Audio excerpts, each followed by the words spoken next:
بسم الله الرحمن الرحیم. به نام خدای بخشنده و مهربان. سلام علیکم، وقت شما بخیر بینندگان عزیز، همراهان ارجمند شبکه قرآن و معارف ذکر هستید و اهل یاد خدا هستید. از سامرای شریف برنامه رو به شما تقدیم میکنیم و جای شما رو اینجا خالی میکنیم در حرم امامین عسکریین و امیدواریم که خداوند به زودی روزی شما بکنه، مشرف بشید به عتبات و مکرر زیارت بکنید حرم ابا عبدالله علیه السلام و امامین عسکریین و حضرات معصومی که مدفون هستند در این خطه و پای بگذارید در خانه پدری امام زمان علیه السلام. اگر در سراسر پهنه گیتی جایی رو بخوام برای زندگی و سکنای امام زمان علیه السلام معرفی بکنیم، یقینا جایی رو نمیتونیم انتخاب بکنیم و جایی منزل حضرت نام نگرفته الا این مکان نورانی که بخشی از زندگی شریفشون رو و اوان زندگی پربرکتشون رو به عنوان منزل و منزل پدری در اینجا سکنا داشتند و بعد از اون که غیبت صغراشون آغاز شد در پس پرده غیبت هستند و کسی نمیداند که حضرت در کجا سکنا گزیدند. اینجا مکانی است که پدر بزرگوار حضرت حجت علیه السلام در اینجا مدفون هستند. امام هادی علیه السلام پدر بزرگ پربرکتشون در اینجا مدفون هستند. وجود نازنین امام عسکری علیه السلام پدر بزرگوارشون قبر مطهرشون در اینجاست. مادر بزرگوارشون حضرت نرجس خاتون در اینجا مدفون هستند. عمه بزرگوارشون حضرت حکیم خاتون در اینجا مدفون هستند و این بزرگواران کسان حضرت حجت علیه السلام هستند. پدر و مادر و عمه و پدر بزرگ و محل زندگی ایشون بوده. 4-5 سال ابتدای زندگی شریف و پربرکت خودشون رو حضرت حجت علیه السلام در همینجا زندگی کردند و یقینا محل آمد و شد ایشان خواهد بود. یقینا زائرانی که به اینجا مشرف میشند مورد عنایت و تفقد حضرت حجت علیه السلام قرار میگیرند و یقینا شمایی که نیستید در اینجا ولی دلتون میخواست که اینجا میبودید، دلتون پر میکشید جزو زائران امامین عسکریین علیهم السلام در سامرا باشید، شما هم ان شاء الله مورد تفقد و عنایت ویژه‌ای حضرت حجت علیه السلام خواهید بود و براتون دعا میکنیم و آرزو میکنیم که در 40 سال آینده در بین این فوج زائر و مشتاقی که به کربلای معلا به عتبات عالیات می آیند شما هم نامتون و اسمتون و جسمتون حضور داشته باشه ان شاء الله. با همدیگه زیارت پربرکت 40 رو زمزمه میکنیم با نیت این که ان شاء الله توفیق زیارت سید الشهدا علیه السلام رو پیدا کنیم. بسم الله الرحمن الرحیم. السلام علی ولی الله و حبیبه. السلام علی خلیل الله و نجیبه. السلام علی صفی الله و ابن صفیه. السلام علی الحسین المظلوم الشهید. السلام علی اسیر الكربات و قتیل العبرات. اللهم إني أشهد أنه وليك وابن وليك وصفيك وابن صفيك الفائز بكرامتك أكرمته بالشهادة وحبوته بالسعادة واجتبيته بطيب الولادة وجعلته سيدا من السادة وقائدا من القادة وذائدا من الذادة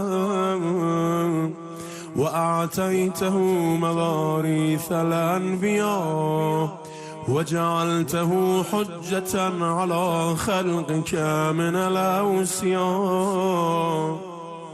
فأعذر في الدعاء ومنح النصح وبذل مهجته فيه ليستنقذ عبادك من الجهالة وحيرة الضلالة وقد توازر عليه من غرته الدنيا وباع حظه بالأرذل الأدنى وشرى آخرته بالثمن الأوكس وتغطرس وتردى في هواه وأسخطك وأسخط نبيك وأتى من عبادك أهل الشقاق والنفاق وحملة الأوزار المستوجبين النار فجاهدهم فيك صابرا محتسبا حتى سفك في طاعتك دمه واستبيح حريمه اللهم فلعنهم لانا وبيلا وعذبهم عذابا أليما السلام عليك يا ابن رسول الله السلام عليك يا ابن السلام علیک یا ابا عبدالله. انشاءالله که خداوند زیارت 40 رو روزی همه ما بکنه. چند روز بیشتر تا 40 حسینی باقی نمونده. امشب هم وارد شب جمعه میشیم و شب زیارت مخصوص حضرت سید الشهدا علیه السلام. به هر آن و هر لحظه و هر زمانی که دلتون پر کشید برای زیارت ابا عبدالله علیه السلام، کافیه که به فرموده معصوم دست بگذارید، بر روی سینه عرضه بدید السلام علیک یا ابا عبدالله. از سویدای وجودتون انشاءالله با زائران تحت قبه حرم نورانی سید الشهدا علیه السلام و در ثواب اونها شریک و سهیم خواهید بود. مطابق روال روزهای گذشتمون با جناب حجت الاسلام و المسلمین حاج آقای چهره نما پیش روی شما هستیم. بهشون سلام عرض میکنم و آرزوی قبولی طاعات و زیارات رو دارم. بنده سلام و عرض ادب دارم خدمت شما و همه بینندگان عزیز. عاشقان ابا عبدالله الحسین از این مزرعه شریف امامین و همامین دعاگوی شما هستیم، نائب زیاره شما هستیم و انشالله خدا توفیق بده که شفاعت حضرات معصومین در دنیا و آخرت نصیبمون بشه و انشالله به زودی زود شما هم زائر بارگاه شریف امامین عسکریین باشید انشالله.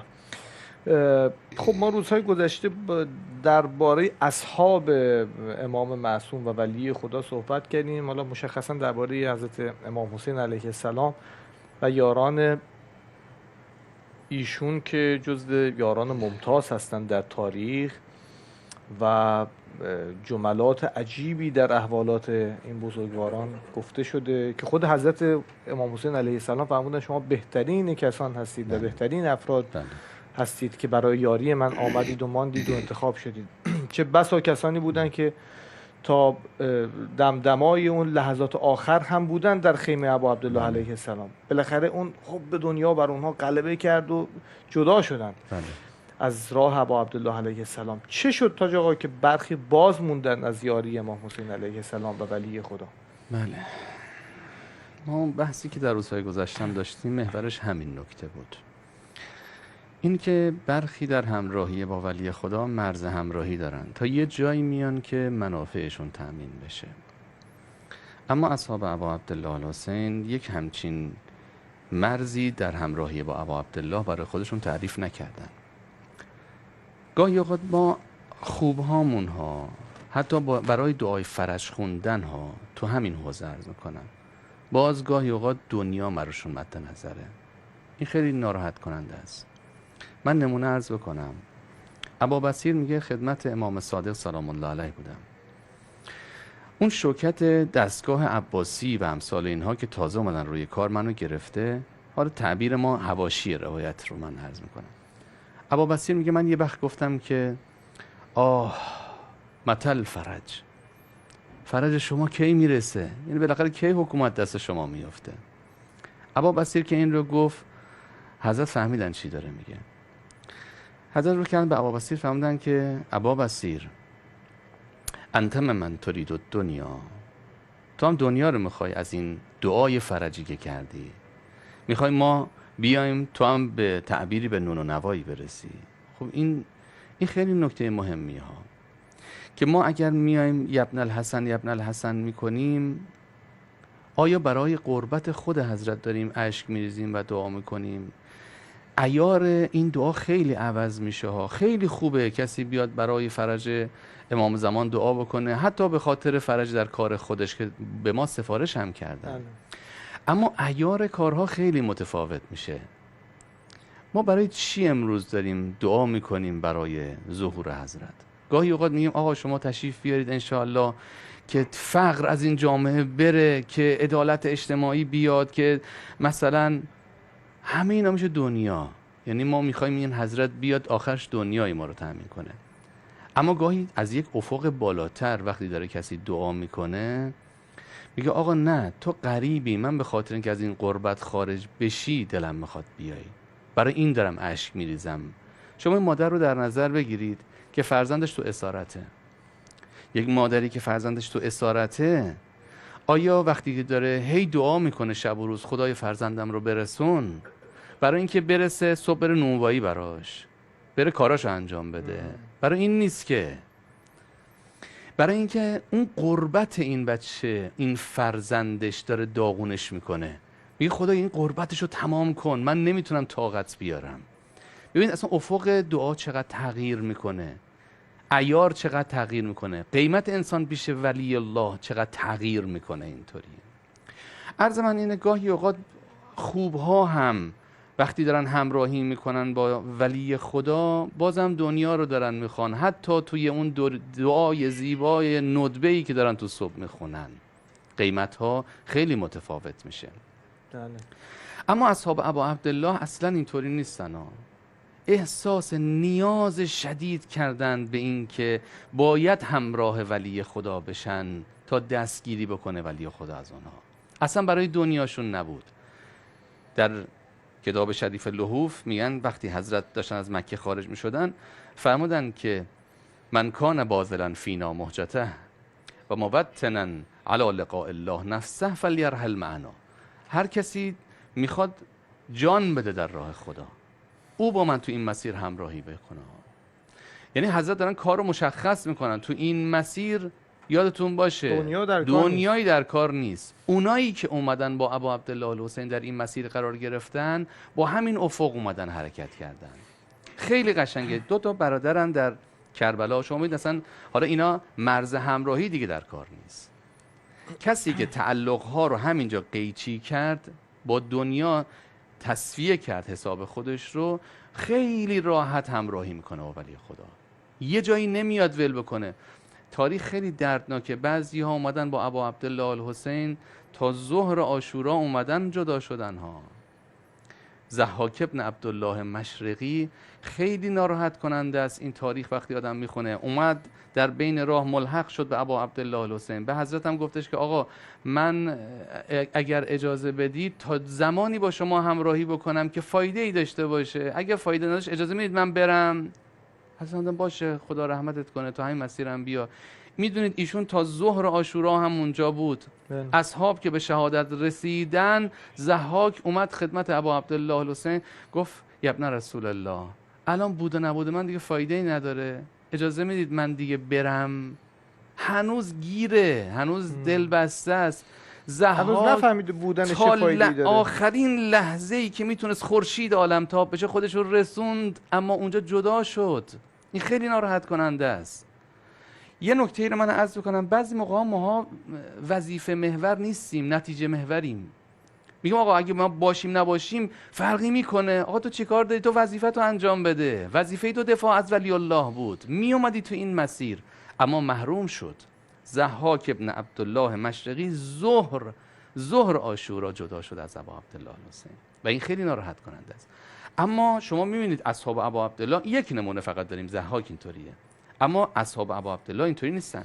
2 برادرن. اون جزء اصحاب واقعی به حساب نمیاد دیگه. ما دیگه که ایشون نشد جزء اون شهدایی که ما امروز وقتی داریم میریم گریه میکنیم، اشک میریزیم، التماس میکنیم برای دستگیری به اونها. ضحاک دیگه جزء اینا نشد. میتونست چند لحظه صبر میکرد به این نقطه برسه و این ناراحت کننده است. اصحاب ابا عبدالله در بینشون 2 تا برادرن. حالا من نمونه هایی رو عرض میکنم ببینید همراهی ها چطوره. 2 تا برادرن، عبدالله و عبدالرحمن، فرزندان عروه غفاری هن.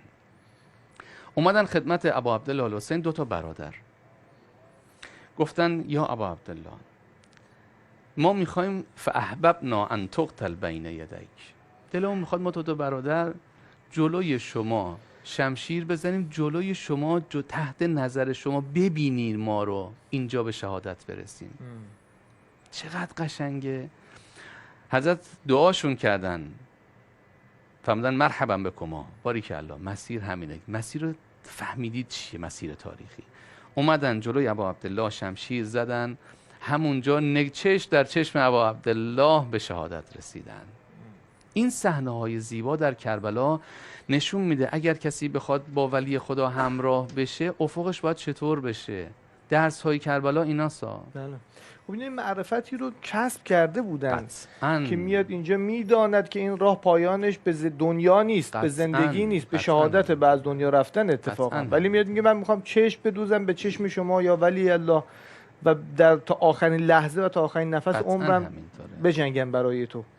ما اینی که من عرض میکنم نمونه ها خیلی زیاده ها. شما حبیب ابن مظاهر اسدی رو برید ببینید، حبیب، میثم تمار، این 2 تا شخصیت خب اینا خیلی بزرگوارن، خیلی عظیمن. شاید در میان اصحاب ابا عبدالله من عرض کردم قبلا طبقات مختلفی هستن. حبیب شخصیت خیلی بزرگی که امام وقتی نامه می‌نویسن من حسین ابن علی الی الرجل الفقیه. بله.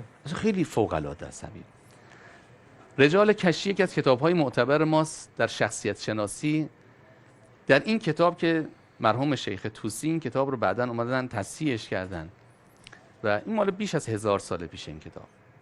در اونجا ملاقاتی بین حبیب و میثم تمار در کوفه رخ میده. این ملاقات خیلی قشنگه. میخوام بگم اینا خبر دارن از اینکه قرار یه روزی در رکاب ابا عبدالله به شهادت برسن، خوشحالن، اصلا تو پوست خودشون نمی گنجیدن روز عاشورا. اونجا داره که یه وقتی اینا در کوفه به هم رسیدن، اسب‌های اونها جایی رسید که گردن این 2 تا اسب کنار هم قرار گرفت، نزدیک هم شدن. شروع کردن از اون اسراری که پیشتر به ودیعه گذاشته شده برای اونها شروع کردن خبر دادن. حبیب رو کرد به میثم، گفت فکأنی به شیخ اصلح، گویا یه مردی رو میبینم. اصلح یعنی یه کسی که یه مقداری جلوی موهاش پیشانیش بلنده، یه مقداری موهاش ریخته جلوش. گفت گویا یه مردی رو میبینم که اصلحه و یه مقداری شکم برجسته داره. این رو در عند دار رزق، در اون محله دار رزق، اونجا او رو به صلیب کشیدند و یبقر بطنه علی الخشبه، شکمش رو پاره کردن بر همون داری که قرارش دادن. اون خندید، گفت ها حالا تو داری اسرار فاش میکنی، بذار منم به تو بگم چه خبره. میثم رو کرد به حبیب، گفت و انی لاعرف رجلا، منم یه شخصی رو میشناسم و انی لاعرف رجلا احمر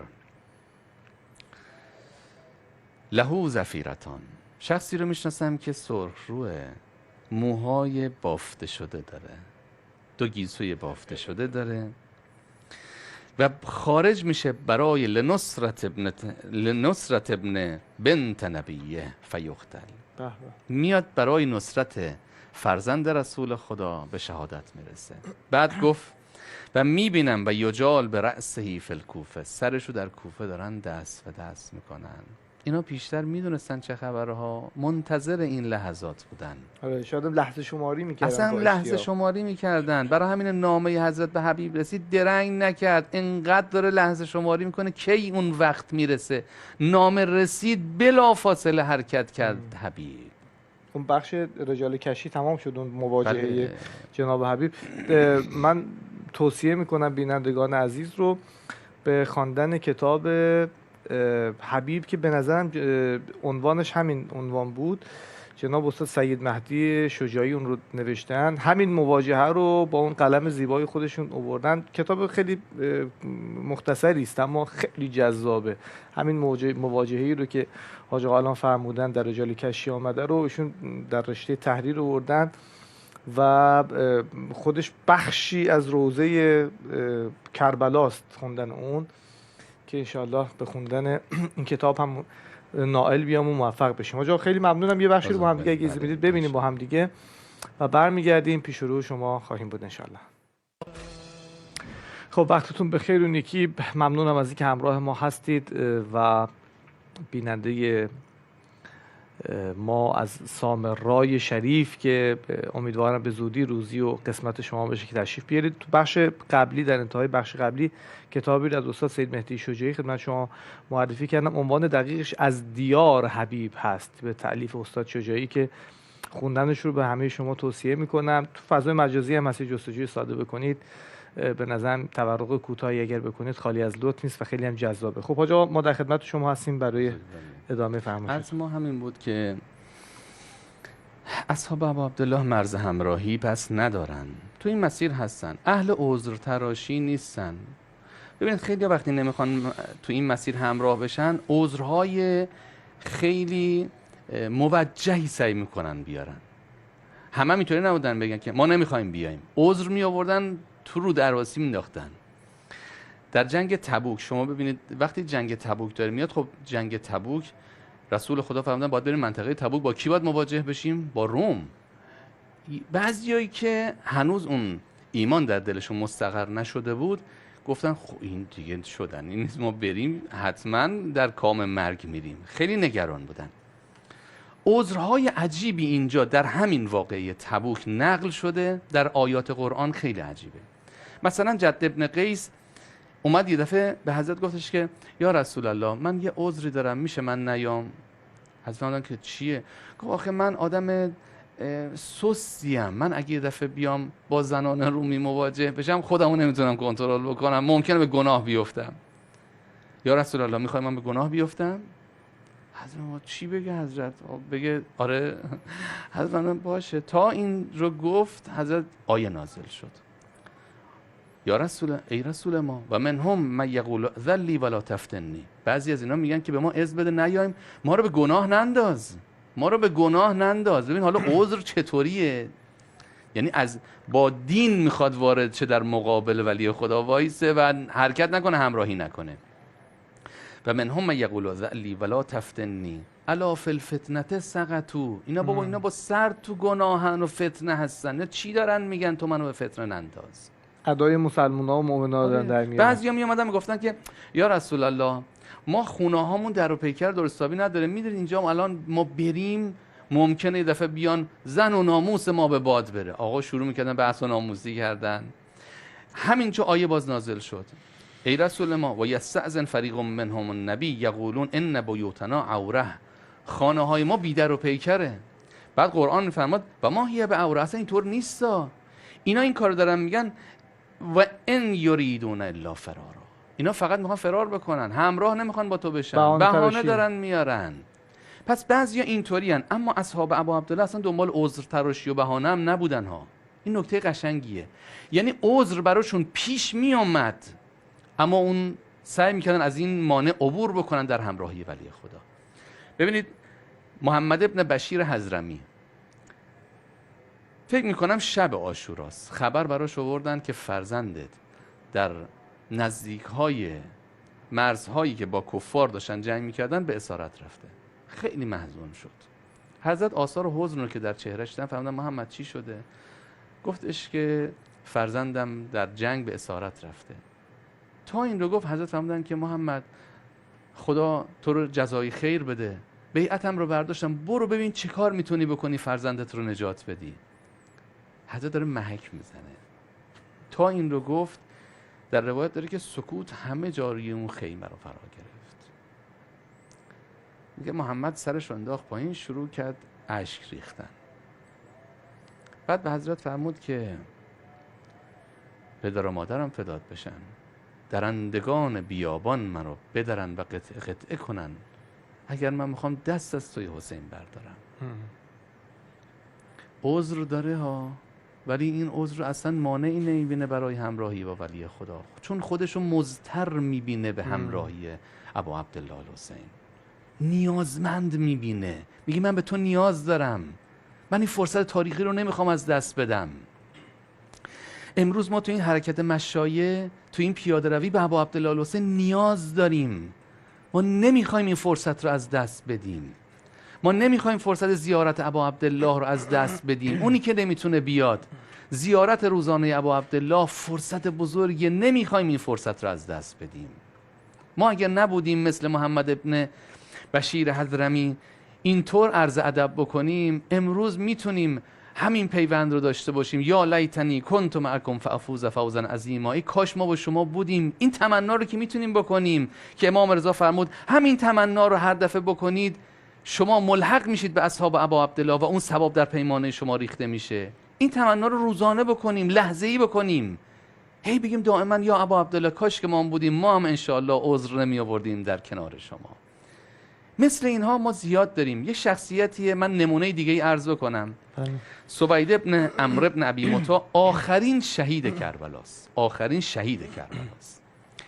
ایشون وقتی که همه اصحاب به شهادت رسیدن، بلند شد به عنوان آخرین فرد از اصحاب، بلند شد رفت در دفاع از ابا عبدالله. زخم‌های زیادی خورد، بیهوش شد افتاد زمین. آوردن ایشون رو گذاشتن در کنار شهدا. اسلحه ایشون هم اومدن برداشتن بردن در میان کشتگان گذاشتن. اسلحه ایشون هم برداشتن بردن. دیدن اسلحه‌ای داره نه چیزی، عذر داره، میتونه یواش یواش از یه گوشه‌ای. ایشون بعدن یه دفعه به هوش اومد خبر شهادت ابا عبدالله رو شنید که همه دارن هلهله میکنن یا هر چیزی هست، خبر رو شنید. اما این عذر مانع از همراهی نشد ها. رو دو کنده زانوش بلند شد، خودش رو خیزان کشون، یه خنجر پیدا کرد، باز شروع کرد رجز خوندن در دفاع از ابا عبدالله. اونجا آخرین شهید کربلاست.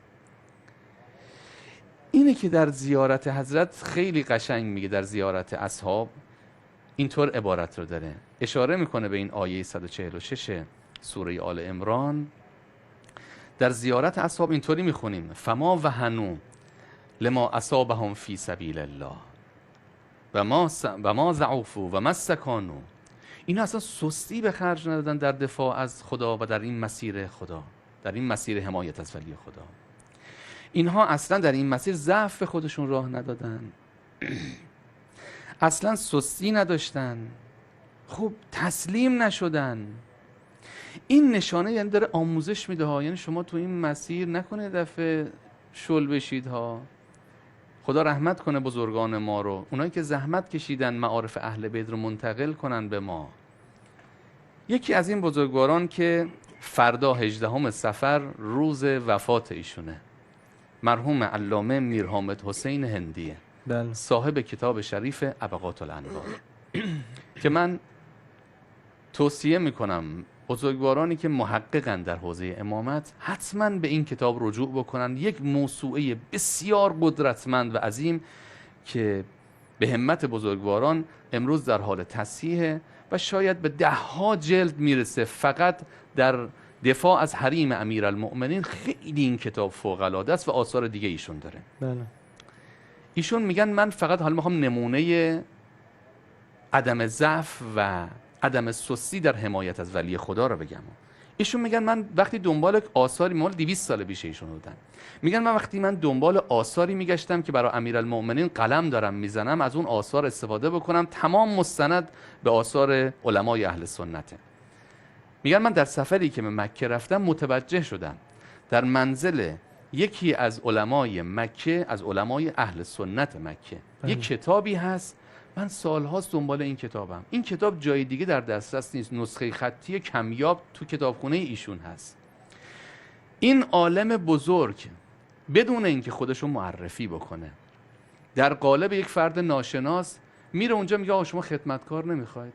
من یه مقداری به شما خدمت بکنم. اومدم اینجا، اگر اجازه بدید خدمتکار شما بشم. به صورت ناشناس میره در قالب خدمتکار برای اون شخص، میگه فقط به من اجازه بدید که من شبها میخوام بخوابم تو کتابخانه شما بخوابم. همین. مدتها در اونجا خدمت میکنه. دیگه نمیگه من عالمم، من این آقا شأن من نیست. به خاطر امیرالمؤمنین مدتها حقارت خدمتکاری رو به جان میخره. شبها که میاد تو اونجا دیگه خواب نداره، شروع میکنه استنساخ اون کتاب. نسخه برداری از روی این کتاب‌های ناب و کمیاب. ببینید اینطوری زحمت می‌کشیدن. بله. مرحوم علامه امینی، یاد کنیم از اینا خیلی بله. زحمت کشیدن. بله. مرحوم علامه امینی میفهمم من 10,000 کتاب رو از صدر تا ذیل 10,000 کتاب رو در کتابخانه‌های مختلف دنیا رفتم. اینو بهش میگن همت در دفاع از ولی الله. 10,000 کتاب رو میگه من مطالعه کردم از ابتدا تا انتها در کتابخانه‌های مصر، در شام، عراق، ایران، هند، در جاهای مختلف. ایشون فهمیدن من دنبال یک کتاب بودم، ربیع الابرار زمخشری. حالا این چه زحمتی میکشن. فهمیدن من دنبال کتاب ربیع الابرار زمخشری بودم. این کتاب رو شنیده بودم 2-3 نسخه از این کتاب وجود داره. این 2-3 نسخه، یه نسخهش در یمنه، یه نسخهش دست یکی از فرزندان یکی از علما بود در نجف، و نسخه دیگه هم من سراغ در جای دیگه ای بود که من میگفتم غیر از اینا دیگه نیست. محقق بزرگیه، کتاب شناسه. میگه رفتم با اون آقایی که در نجف بود، فرزند یه عالم بود، خودش هم شاید عالم نبود اما این کتاب بهش رسیده بود. گفتم میشه این کتاب رو بدید برای امیرالمؤمنین، من دارم قلم میزنم. موافقت نکرد. گفت نه، این آثاری که ما باید حفظش بکنیم، به تعبیری شاید این قیمت داره، من نمیتونم دست شما بدم. نسخه خطی قیمتی. هر چقدر اصرار کردم، گفتم یک روز اجازه بدید من بیام اینجا ببینم، من دارم برای امیرالمؤمنین قلم میزنم، عمر گذاشتم، 30 سال زحمت کشیده. گفت موافقت نکرد. اومدم حرم امیرالمؤمنین شروع کردم گریه کردن. گفتم آقا مظلومیت شما همین بس که بعضی از نزدیکان هم حتی به شما عنایت نشون نمیدن. این چقدر ناراحت کننده است این حالت. ایشون میفهمان که وقتی اینطور شد به دلم افتاد که به من گفتن در عالم رویا که اون چه مطالبه میکنی کربلاست، پاشو برو کربلا. میفهمان بلا فاصله حرکت کردم. گرما و سرما و نمیتونم و حالا این کتاب نبود ولش کن و این چیزا رو نداریم. چقدر اینها همت دارن. میفهمدن حرکت کردم، اومدم برای کربلا. از ماشین که پیاده شدم، حالا ببین عنایات چطوریه، یعنی اهل بیت کاملا دارن با اون اراده تکوینیشون حرکت میدن و سیر میدن. ما هم همینطوری ها. اگر اووردن تو این مشایه دارن حرکت میدن، این توفیقه، ما نیومدیم، ما رو اووردن تو این مسیر. اگر کسی داره توفیق زیارت پیدا میکنه، این توفیق رو بهشون دادن. فکر نکنه خودش اینجوری بوده که میتونه زیارت کنه بیاد کربلا، آوردن اونها رو کربلا. بله. ایشون میگه من رفتم به کربلا، یعنی بردن منو کربلا. به محض اینکه پیاده شدم از ماشین، یه دفعه دیدم که یکی از خطبای بزرگ کربلا تا من دید، گفت شیخ امینی، به اینجا چه کار میکنی اول صبح؟ نگفتم چیه. گفتم اومدم کربلا کاری دارم. گفتن امروز دوست دارم مهمان من باشی. حواله ها چطوره؟ میگه رفتم منزل ایشون، صبحانه برای من آوردن. اون شیخ به من رو کرد، گفت شیخ امینی، تو داری برای امیرالمؤمنین قلم میزنی. ببین تفاوت آدم‌ها چطوره. این کتابخانه من در اختیار تو، هر کتابی رو میخوای برو بردار، منم سهمی داشته باشم. آفرین. ایشون میگن من بلند شدم رفتم سراغ کتابخانه. اولین کتابی رو که از اون قفسه بیرون کشیدم، کتاب‌های جلد پوستی، چیزی هنوز ننوشته، این الان چاپی نیست که. گفتن اولین کتاب رو که بیرون کشیدم ورق بزنم، دیدم نوشته ربیع الابرار زمخشری. دیدم یه نسخه‌م اینجا بوده، من خبر نداشتم. حواله داد امیرالمؤمنین، برو پیش فرزندم حسین، اونجا کار تو را میفته. خدا محمد و آل محمد یه کاری بکنه ما هم بتونیم عمرمون رو صرف کنیم در حمایت از ولی خدا. انشاءالله. خیلی ممنونم از شما، تشکر میکنم از توضیحات خوب شما. امروز درباره اصحاب و یاران و ارادتمندان به ویژه حضرت امام حسین علیه السلام صحبت کردیم. در بین اصحابی که به شهادت رسیدند با ابا عبدالله علیه السلام فقط 5-6 بزرگوار هستن که قبر مشخصی دارن. ما بقی گویا محو شدن در کنار حضرت امام حسین علیه السلام و جملگی اونها مشرف که بشه یک ذریح کلی است برای زیارت اصحاب و ابدان مطهر اونها. در واقع مشخص نبود برای تدفین جداگانه و وجود نازنین قمرالعشیر حضرت عباس علیه السلام هست که قبر مشخص و جداگانه دارن در عتبه عباسیه در واقع بین الحرمین شکل گرفته وجود نازنین علی اکبر علیه السلام که پایین پای حضرت دفن شدند، وجود باب الحوائج حضرت علی اصغر علیه السلام که در همون قبر مطهر حضرت امام حسین علیه السلام مدفون شدند، جناب حر بن یزید ریاحی که او هم قبر مشخصی داره خارج از فضای فعلی زیارت کربلاست. اون کسان او آمدن پیکر او رو بردن خارج از محدوده در واقع بین الحرمین و فضای کربلا دفنش کردند. و جناب حبیب ابن مظاهر الاسدی که عجب توفیقی داشت این فرد که حاج آقا اشاره فرمودن رجل فقیه که حضرت عبارات ویژه و خاصی براش استفاده میکنه، او هم قبر مشخصی داره در نزدیک، اما توفیق او انقدریه که در چند قدمی قبر مطهر حضرت ابا عبدالله علیه السلامه و الهی که خدا روزی کنه که بیایید از نزدیک زیارت بکنید و از این فضای نورانی و معطر حرم نورانی سید الشهدا علیه السلام حظ ببرید. البته یه ذریح دیگر هم در محدوده حرم ابا عبدالله علیه السلام هست، در عتبه حسینیه که معروف هست به ابراهیم مجاب که اون داستان جداگانه‌ای داره، اصلا اون در کربلا نبود، یه داستان جداگانه‌ای داره که حالا انشالله مطالعه بکنید و سر فرصت انشالله اگه شد دربارش صحبت بکنیم. اما بالاخره حضور در این آستان نورانی و پربرکت کلی انرژی بخشه و فرمودن که معادل هزاران حج و عمره مقبول هست که از خدا میخوام که روزی همون بکنه. آقا خیلی از شما ممنونم و تشکر میکنم به واسطه حضورتون و توضیحاتی که فرمودید و از شما بینندگان عزیز هم سپاسگزارم که همراه ما هستید. یه بخش دیگری رو هم دیگه نگاه میکنیم و برای دقایق پایانی پیش روتون خواهیم بود انشاءالله. هر جا دلت شکست بگو اونی که اراده خوبی؟ سلام خستم خدا قوت. زنده باشید. راضی از پخت کبابا؟ خیلی الان نپخته که نیست، سوخته هم که که اتفاقا نپخته شد. اون نپخته رو جدا میکنی؟ آره. آها خب. بله بعد چیکار میکنی؟ یه بار دیگه میفرستی تو دستگاه؟ بله باریکلا باریکلا. خب الان چند تا در روز اینجا کباب میزنی؟ 5000 تا 6000 تا. علیه هر چیز ظاهرات زیادتر بشن ما هم اضافه میکنیم. بعد چقدر طول میکشه این 5 6000 تا پختنش؟ تقریبا 5 ساعت 6 ساعت. 5 ساعت طول میکشه. 5 ساعت شما توی حرارت وای میسی؟ بله ماشاءالله ماشاءالله. باش میکنم. چه حسی داره اینجا وای میسی؟ چی از خدا میخوای؟ چی از امام حسین میخوای؟ اینجا وای میسی کار عاقبت به میکنی؟ خیره میخوایم دیگه شهادت. خدا حفظت کنه آقا. خواهش خدا به شما سلامتی بده. شد خانواده بگم بابا چه کاریه بابا 40 امسال نره. آخه امسال هم هوا خیلی گرمه دیگه. واقعا امسال آقا شدت گرمای هوا وحشتناکه امسال. اصلا تو تهران و ایران هم همینجوری بود دیگه. الان خانواده گفتن بابا نرو دیگه امسال آقا هوا گرمه بمون خونه ها. نه میگن تشویقم میکنن میگن بر. جدی؟ بله ماشاءالله به شما. خانواده اومدن تنها اومدی شما؟ نه تنها اومدیم. تنها اومد. ان خدا به شما توان بده. ان که هر چی از خدا میخوای خدا بهت بده. ان شاء الله. سلامت. چند ساعت در روز اینجا کار میکنی؟ 6 ساعت 7 ساعت. بعد تو خونه هم این کارا انجام میدی یا نه تو خونه؟ ما تو خونه ما املت هم بلد نیستیم درست. حاج آقا اینجا کباب درست میکنه واسه ظاهر ما واسه به قول خودش تو خونه املت هم درست نمیکنه آجا.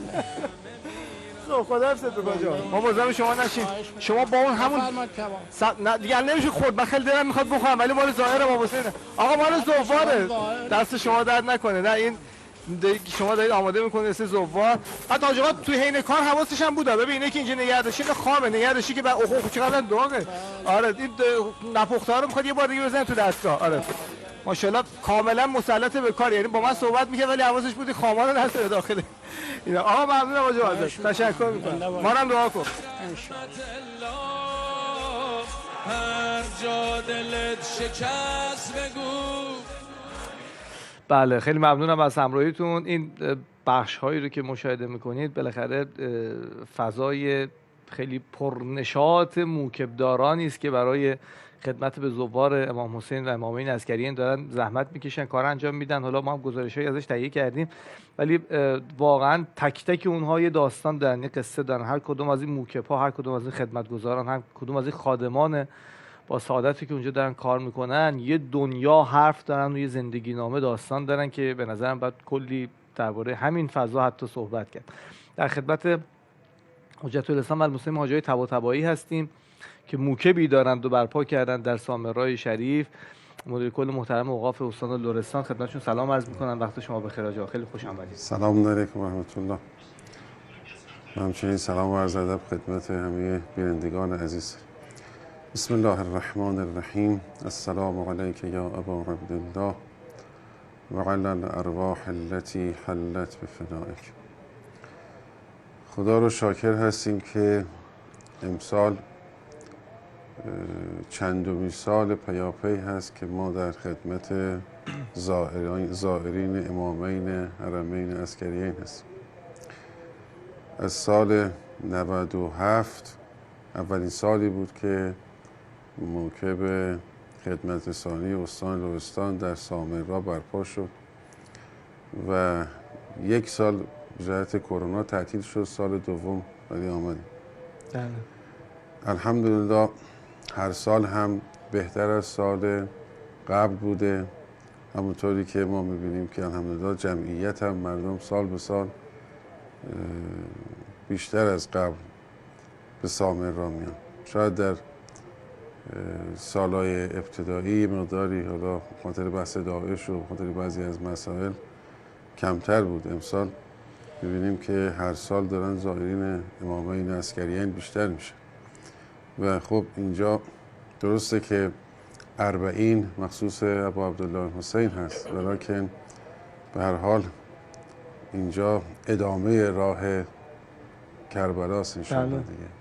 به هر حال خانه پدری امام زمان سلام الله علیه و در جوار دو امام بزرگواری که واقعا ما باید افتخار کنیم که به این بزرگواران و به زائرین اینها خدمت کنیم و خدا رو بسیار بسیار شاکر هستیم به خاطر همین قضیه که واقعا توفیقی است. واقعا میگم توفیقی است که اگر خودشون عنایت نکنن قطعا ما کاری از پیش نمیبریم، مثلا توفیق پیدا نمی‌کنیم که این سمت و سو بیایم.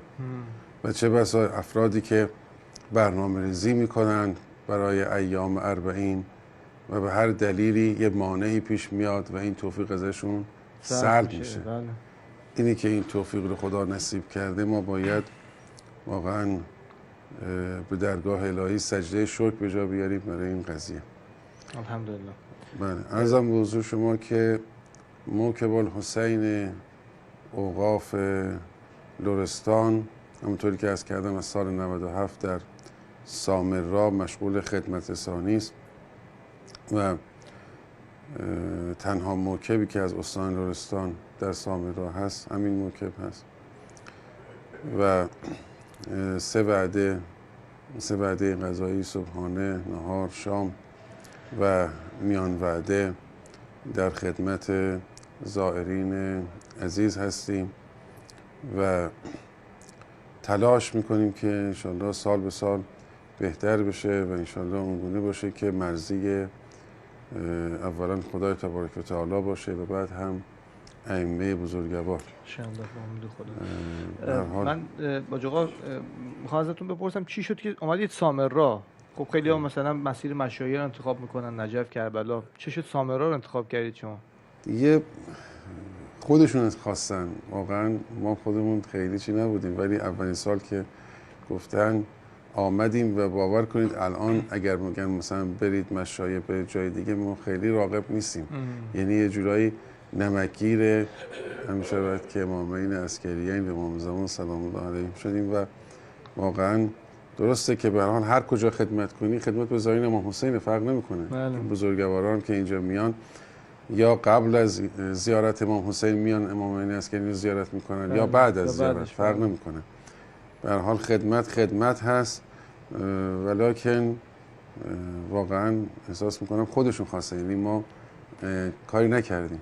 خیلی فضای عجیبی داره واقعا. اولا که امامین عسکریین قریبن، یعنی در قربت سامرا که خب بالاخره سالهای گذشته زوار حتی اگه میخواستن بیان هم بالاخره محدودیت هایی بود، امنیت شاید برقرار نبود و اینها، اما واقعا کسی اینجا میاد به فرمودهشون خیلی عبارت قشنگی بکنه، نمکگیر میشه، اصلا گویی که دلش میخواد همینجا بمونه.